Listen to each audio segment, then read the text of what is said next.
performance data quoted herein represents past performance and is no guarantee of future results. Investment return and principal value of an investment will fluctuate so that an investor's shares, when redeemed, may be worth more or less than their original cost. Current performance may be significantly higher or lower than data quoted herein. Performance current to the most recent month end can be obtained by visiting www.amanafunds.com or by calling toll-free 1-800-728-8762. Please consider an investment's objectives, risks, charges, and expenses carefully before investing. To obtain this and other important information which you should carefully consider before investing about the Amana Funds in a free prospectus or summary prospectus, please visit www.amanafunds.com or call 1-800-728-8762. Thank you, everyone, for joining on this presentation today. And we're going to be updating you not only about the CARES Act. As you know, back earlier this year, because of the pandemic, Congress had actually passed an act to be able to loosen some of the requirements on IRAs, 401ks, those type of things. So Owais has graciously volunteered to be able to share his expertise on this area, plus on investing in general. And then after that point, I'll go ahead and talk a little bit about the Amana Funds. So with that, I'm going to turn it over to Owais, who will go over the CARES Act, and then I'll come back on a little bit later. Owais, it's all yours. All right. Thank you, Moneem. Again, assalamu alaikum to everyone. Peace and blessings be upon you. With anything that I say today, with anything that Moneem says, like you said, we gave you the disclosure on performance and whatnot. We also want to let you know to check with your tax person. What we say here today is kind of like a 101 class. It's not the higher level class. If you're interested in something here, or if it piques your interest in something, please check with your tax person and see if you qualify for what we're talking about. So the first thing about the CARES Act, which is basically the COVID Recovery Act, to help people during this time. A lot of people were going paycheck to paycheck, and they had difficulties. And so the government had to do something to be able to have people have enough money to pay for rent and whatnot. So some of these rules came about for that. So the tax deadline was moved to make things easier. And I haven't seen it moved in my lifetime for 3 months from April 15th to July 15th, which means that, what does that mean? That gives you some more time to file, but it also allows you to still put money in for 2019 for qualified accounts. And a qualified account is something that gives you a tax benefit. For example, an individual retirement account, IRA, Roth, or traditional. You can still put in 2019 contributions. And if you have an education savings account, which you're allowed to put in $2,000 per year, as long as you don't exceed the income limit. If you have not done that already, and you're going to make a first-time contribution, do it for 2019, since that will give you an opportunity to put in $2,000 more for the rest of this year. And if you have a health savings account, which is a triple tax advantaged account, which anyone with a high deductible health insurance plan must look into. So you'll be able to put money in for 2019, which means that will give you ability to still put in more money in 2020, should you find the need to do that. So there was some new rules that came out with the CARES Act, and the most recent one was a IRS release notice 2020-50, which made it easier to take care of point number one, which is new type of distribution.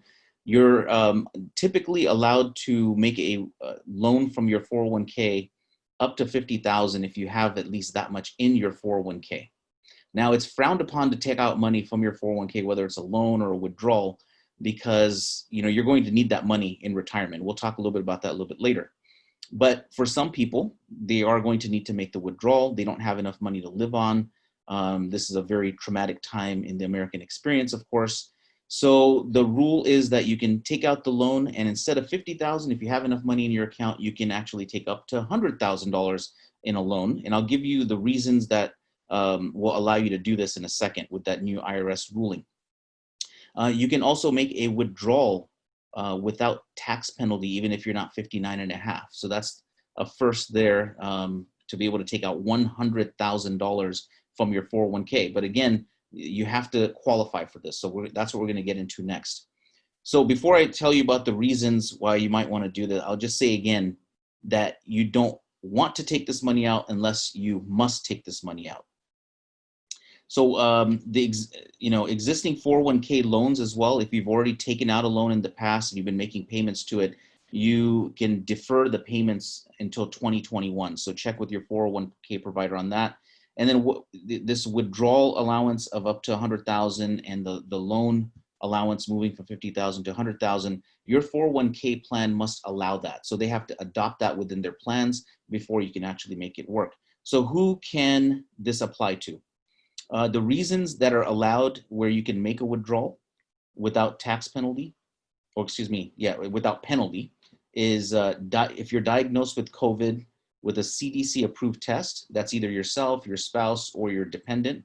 If you've experienced adverse financial consequences as a result of being quarantined, furloughed, layoff, a job loss, or reduced hours.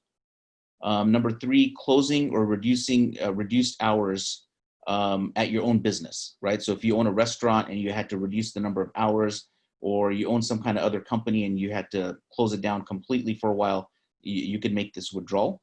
Number 4, having your pay or self-employment income reduced.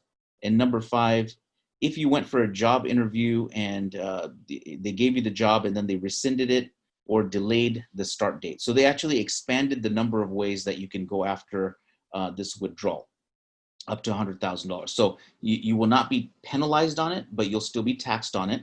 And the tax can be spread across 3 years instead of all at once. So for example, last year, if you made a withdrawal of $50,000, you'd be penalized 10% if you're not 59 and a half or older. And you would have to include that $50,000 in your income. So if you made $100,000, your income is now going to show as $150,000. So it might take you up to the next tax bracket. In this case, if you pulled out $50,000, it would be spread across 3 years. And the good news is, if you do pay it back, you can not have to pay that tax. You can recover that as well. So that is something to look into. Again, if I piqued your interest in this, and if you must make a withdrawal, please check with your tax person. What I would also suggest is to go to the IRS's coronavirus tax relief page at irs.gov for more information. Number 2, required minimum distributions for folks that are having to take those out. This happens when you're 70 and a half. So once you reach that age, the IRS, the government, wants you to pull out a certain amount of the money from your 401k, your IRA account, et cetera, your SEP, your Simple. And the reason is that if you never take out the money and you end up being 100 years old, they will not be able to tax you along the way. So they want you to start pulling out money so they can start taxing you if it's a taxable withdrawal. This year in 2020, you do not need to take that RMD. And if you have already taken it out, you can put it back. If you have your account with us and you want to put back the required minimum distribution, contact us and we'll show you how to do that. But in general, what you have to do is do it before 60 days have gone by, and you're basically going to write on the memo section of the check that it's a 60-day rollover. So you're basically putting the money back in. So it's a rule that was given just in case somebody had already filed. So these are some very complicated rules. If you, for example, already took out the RMD and you want to put it back in, so you took out $4,200 because that's what you're required to do, you can put back the money, but if you've already paid the taxes on it, you will not be able to get the taxes back. But next year when you run your taxes again, or at July 15th, or actually for the year that you withdrew it, you'll be able to show that you paid more tax than what you had to. So you'll recoup that at that time. So definitely check with your tax person on this one as well. Give us a call if you have questions. So with that, I want to take you to the next page, which is saving for the long term. Let's see. All right, saving for the long term. And what is the reason why we need to talk about this today? The reason why people are interested is because people have had issues over the last few months. So if you recall, within the first 2 weeks, some of the mosques, church, synagogues, temples were already having financial difficulty. I know one that had to lay off somebody. Individuals were not able to make rent, were not able to buy food. You had these huge lines in food pantries throughout the country. Why is that, right? It's a lack of, either, they have difficulty and their income is not high enough where they can save money. That's definitely a possibility. Or people are just not planning. So we definitely want to plan. There's 42 million Americans on regular retirement Social Security, getting Social Security right now. 42 million people out of the 350 or 380 million Americans. That's a large number of people. And the average Social Security check these days is $1,503. $1,503 in most parts of this country is not going to allow you to pay for more than rent. So you might be lucky enough to have rent at $1,500 a month, but what else do you have? Here in Southern California, rent is routinely $1,700 to $2,100 for a single bedroom apartment. So something to keep in mind is that if we don't save for the long term, we can face the same difficulties in retirement that we may have faced during COVID, where we didn't have an income. So if you face difficulty now, imagine what's going to happen for 30 years of retirement. Right now, it's a small, inconvenience, hopefully for us, maybe a month or 3 months of reduced or no income. But imagine now going into retirement and not having enough for 30 years of retirement. So we must take this into consideration and save for the future. So how do we do that? If you're a 25-year-old, good news, you don't have to put in that much money and you can get to 1.2 million with these assumptions here that you're putting in $5,500 a year at a 7% rate of return. You would end up with this 1.2 million. But if you waited just 10 years, which means you did not put in $55,000 between age 25 and 35, so you didn't put in $55,000 during that time, you put in money from age 35 to 65, you end up with $559,000. That's an expensive mistake. And part of the reason people make this mistake is they don't realize that they should be saving at an earlier time than they may think that they need to. And they don't realize that saving regularly is going to help them. I remember I spoke to somebody at a young lady who was a professional at one of the conferences a few years ago, one of the large conferences in America run by Muslims. And she told me, I opened up my account 4 years ago and I have not put in my IRA account contribution since then. And every year I think I'm going to do it and then I forget to do it. So I want to take a moment here to talk about signing up for automatic contribution, right? If it's a retirement account at your work, you're automatically going to have that opportunity. But if you have an IRA account, instead of waiting to put in $6,000 per year, set up something where it's automatic coming into your account here at Saturna every single month. And that will allow you to, average your contribution. So for example, if you're putting in $500 a month into your IRA account at Saturna, your Roth or your traditional, when the dip occurred in the first quarter of this year, you would have been buying more shares with your $500 than you would have been in December of last year when the market was a little bit higher. So this is called dollar cost averaging and putting in money on a regular basis. If you wait until you're 45 years of age, you're going to end up with $238,000. The good thing about having $1 million is, let's say you consistently receive 7% return average for the rest of your life. If you pull out 7% of $1 million, you have $70,000 in addition to your $1,500 average Social Security check. Some people receive $500, some people will receive more than $1,500.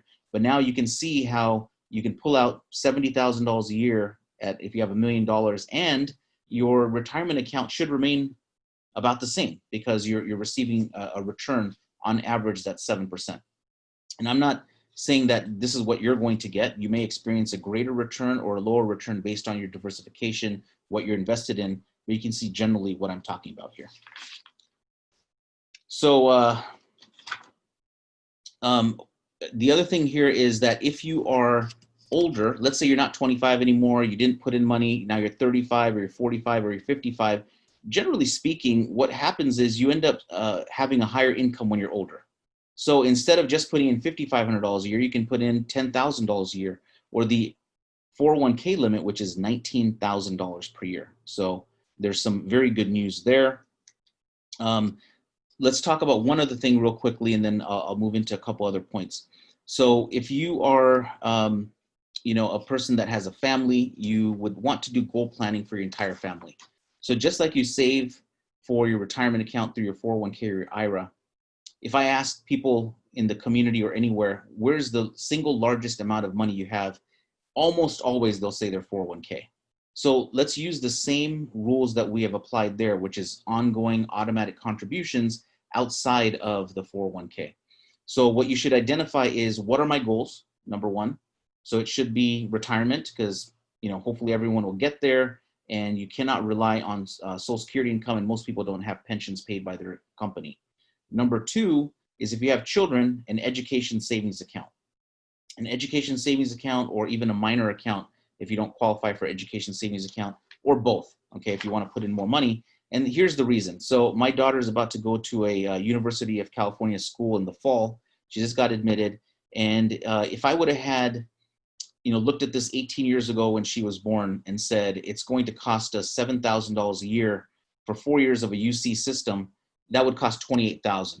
If I put that $28,000 aside and don't invest it, what's going to end up happening? When she turns 18, she wants to go to the school. Guess how much the cost is now? It's $13,000 per year, which means it's $52,000 for 4 years. So instead of $28,000, it's something thousand dollars per year. So this talks about the reason to start saving early and identify that need. So if I would have saved that $28,000 and just kept it in a checking account without interest because I want to earn interest, by the time my daughter goes to this UC school, I don't have enough money because now inflation has wreaked havoc with the education system. Same thing, the Toyota Camry's probably been around for 18 years as well.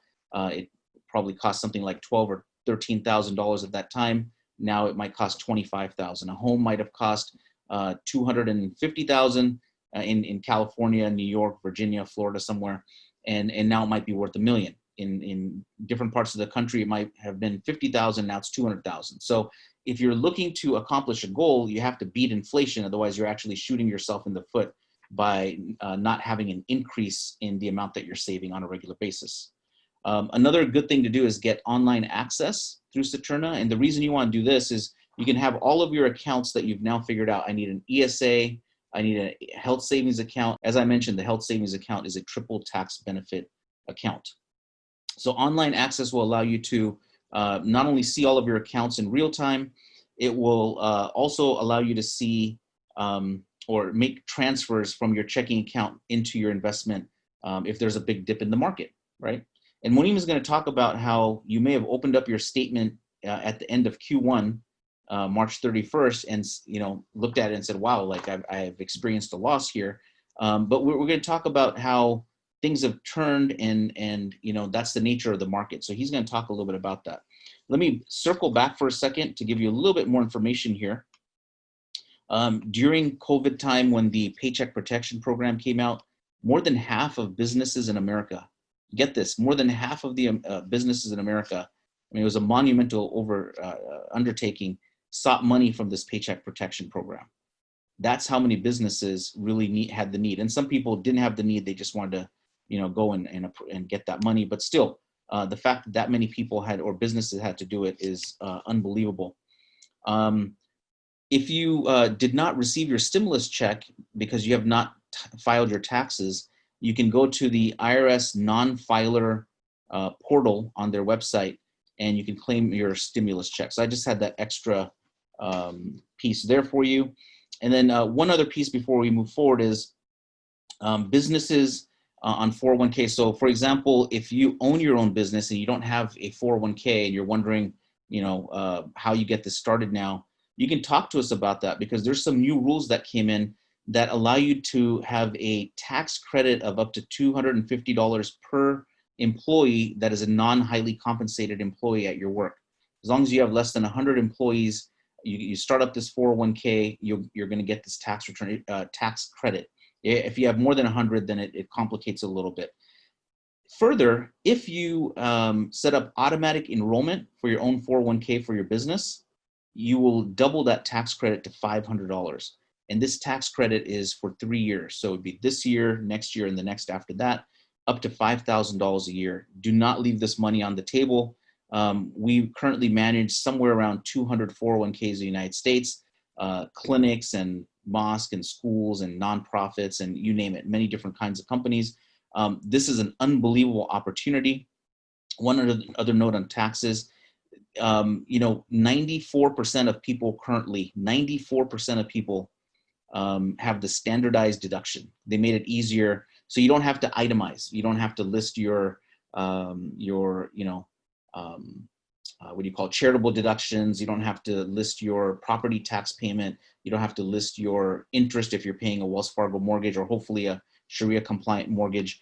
You don't have to list that because they have such a high standard deduction, it's not needed. But for this 6% of you, you are taking itemized deductions. So for the 94% of you that are not having to claim anything and you're not really receiving any tax credits or deductions anymore on your charitable deductions, there is a new rule where you can get a $300 tax deduction on charity this year. So they've included that. That might amount to another $100 back in your taxes.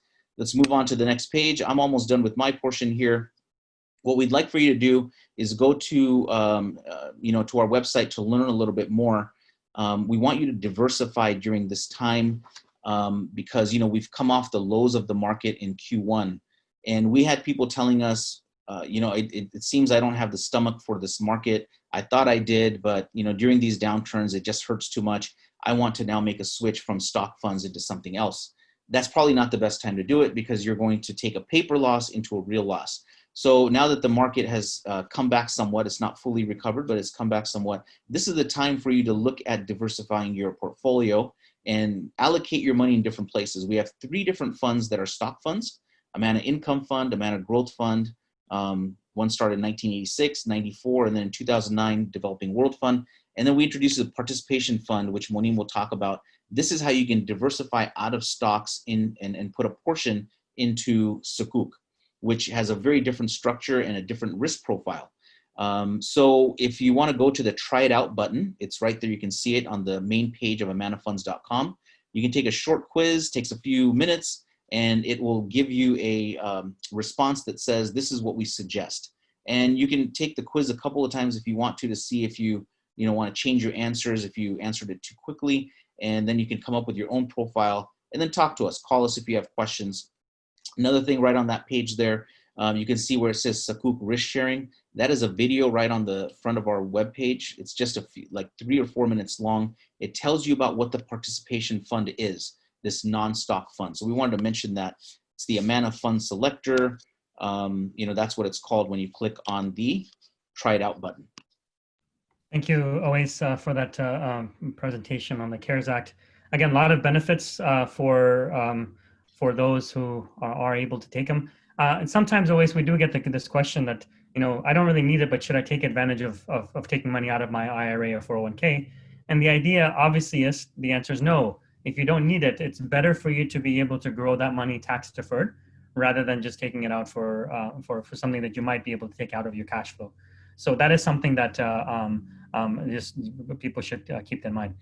So what I'd like to do now is talk a little bit about our Islamic investing guidelines, and then get a little bit more into the funds themselves. Our guidelines, so the Amana funds, as many of you know, as I'm looking at the names, a lot of you, mashallah, have been long-time shareholders. We were the funds to the income fund was launched in 1986. And so in around the 2000 or so, we kind of came up with the most recent set of guidelines. And those were approved by the Fiqh Council of North America, their investment committee. And now we currently use Amani advisors to be able to do our quarterly update on whether or not our funds are Sharia compliant. So these are the guidelines that they've come up with. Our quarterly certification, you can actually find this on our website under the tab for halal investing. And we update this on a quarterly basis from Amani, letting you know that we are in our portfolio, we do own all Sharia compliant stocks. So what does that really mean? What does Sharia compliant really mean? So there's basically 3 criteria that we use. The first 2 are up here, and the third one was added a little bit later. The first one is basically a business sector screen or an industry screen. So what we're trying to do here is avoid those companies that have their primary revenues, or those companies that are completely involved in those that are against Sharia, against the Sharia. So because riba is something that's against the Sharia, we don't buy any banking or insurance. Because alcohol is against Sharia, we don't buy companies dealing in alcohol. No gambling, right? No pork products. Insurance is another one. So those are the types of companies we try to avoid altogether. But all the companies that that are in the market are actually going to have some type of exposure to some maybe form of something haram.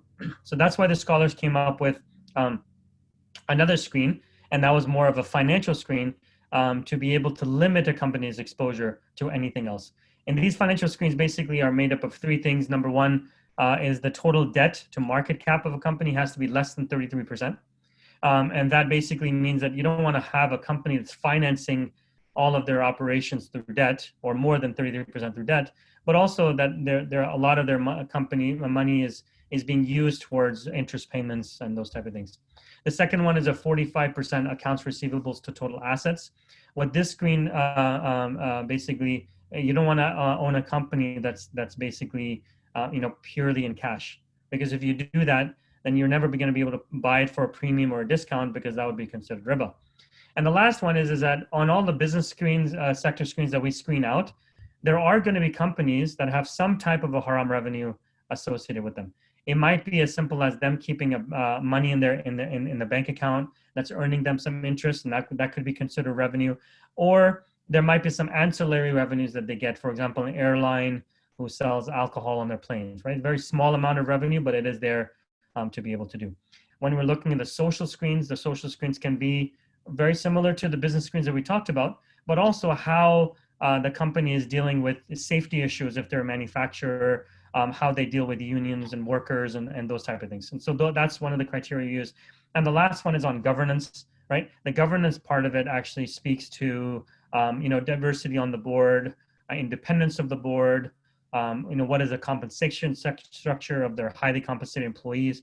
All of these things we consider when we're looking at stocks to be able to purchase, and all of them are ranked, and then we use a similar criteria to be able to do that. Now, when it comes to the Islamic investing screens, and I'll end the slide with that one, and that is that there's a brochure or a pamphlet or white paper on our website. If you can go back a ways, a white paper on our website called "Evaluating Islamic Standards." I highly recommend reading that, and the reason is because it kind of delves a little bit more into these guidelines. But not only that, and actually, you might hear that there's some companies, some mutual fund companies use the S&P Sharia guidelines. Others use the MSCI Islamic guidelines. Others use the AOFI guidelines. And so this kind of breaks down and gives you a history of not only where these guidelines came from, but also how do you evaluate what is better versus another, or should we actually say the one is better than another, or are all of them exactly the same? So I'd highly recommend you take a look at that. It is available on our website for you to be able to download. The other thing that I wanted to mention in regards to that, as I mentioned to you, the quarterly certification is on our website under the Halal Investing tab. And also very shortly, we're going to be putting up publishing purification numbers for our shareholders as well. And so that will be eventually, hopefully by August, will be available on our website for you to be able to look at for your purification. I wanted to talk a little bit about the returns of our funds. As these criteria, this return that you see is as of March the 31st, and that is because that's the latest quarterly number that was released. After June 30th, you're going to see the most updated numbers, and you're going to see a very, very drastic difference between what the March 31st numbers have shown versus what the June 30th numbers are going to show. And the reason is because as we had probably the worst quarter from January to March 31st of 2020, we've had actually one of the best quarters in the past 80 years from April 1st up until now, which we're not done with the quarter, but if the quarter ended yesterday, we probably would have had the best quarter we've had in 80 years of the market being in existence. So there's basically been straight 30% down, and then directly from there, there's been a rebound quite rapidly from there. And what that really tells us, or tells you as an investor, is that at the point in time on March, at the end of March, when everything looked the bleakest that it was, right? Most people that were out there were telling you, oh, the end of the world is coming. You should go into cash. Nothing's going to be, this is going to take a long time to recover. what we realized is through the use of fiscal policy from Congress, monetary policy from the Fed, that the market was able to recover because, things weren't looking as bleak as they were initially. So really, what would have been the best strategy? Well, the best strategy would have been you sold on February and bought back at the end of March. But who knows exactly? Nobody has a crystal ball. Nobody's going to be able to do that. So the second best strategy would have been to just hold on, right? Don't do anything at all. As long as you know that you're allocated properly, right, based on your risk tolerance, your time horizon, then the second best strategy would have been just to hold on to whatever you have. And although it would have been very volatile and you probably would have had some stomach crunching returns, you would have been back to, pretty much where you were before. What happens in the future, nobody knows. Just because these numbers are there, negative or positive, whatever it is in the past, doesn't mean that's going to happen in the future. However, one of the things you want to keep in mind is, is that how do you measure it? You measure it based on historical performance, even though that might not be able to give you something in the future. So that was the one thing that I wanted to mention. And then I showed you the developing, the income fund, the growth fund. Here we have the developing world and the participation fund, two of our newer funds, right? The developing world was started in 2009, the participation fund back in 2015. The developing world fund, if you can look at relative to the emerging markets, it's actually done really well in the 1 year numbers. And again, that speaks to the idea, and then that you'll find this throughout our funds, is that we really try to manage money on the downside, right? What that means is that we really try to make sure that you don't lose as much on the downside. It doesn't always happen, but we're looking for companies that can weather the storm well. How do we do that? We're buying companies that are solid in their balance sheets, buying companies that have very strong and solid management, right? And then we avoid those industries that are probably going to be affected the most in any kind of a market downturn, right? And so, usually banks and insurance companies are the ones that are very highly sensitive to market downturns. We don't buy those and those type of things. And then the participation fund, as Uwais had mentioned earlier, this is our non-equity exposure to the market. Now, what this basically for a very simplistic area, and I know there is on our website, you can find a very short video to explain a little bit more, and also the prospectus does a very good job of doing that as well. But this should be for the participation fund is actually investing in halal income certificates, and because it is investing in those certificates, it's not going to be as volatile as the market itself. When the markets were down, as you noticed, down quite a bit in the first quarter, the participation fund actually held its own, and it was actually up about 0.7%, right? So that's the idea here, is that it's over time. This is your hedge, if you want to call it, against the market. So if you want to have your portfolio be very conservative, you would want to increase your exposure to the participation fund. And as you get more aggressive, then you want to buy more into the income fund, which is more aggressive, the developing world fund, which is more than that, and then the growth fund. And Moni, we're happy to have a conversation with folks about this if there's more detailed questions, because it's hard to explain in a presentation one-on-one here. But I have two questions related to this page here that I'll go ahead and pose to you. Sure. One says, returns on the participation fund have been pretty poor. Is there any reason to think that may change in the future? And then number two, returns on the developing world fund also have been poor in relation to growth in income. Under what circumstances will the developing world fund perform better than those two funds? Okay. So let me take the first one, which is the participation fund. So the participation fund, you have to look at it, it depends on what you define by pretty poor. Again, this is not a fund you want to compare to the growth fund or the income fund, or the developing world fund for that matter, because it's not an equity fund. And so, this is one of those that you're buying into for capital preservation and current income.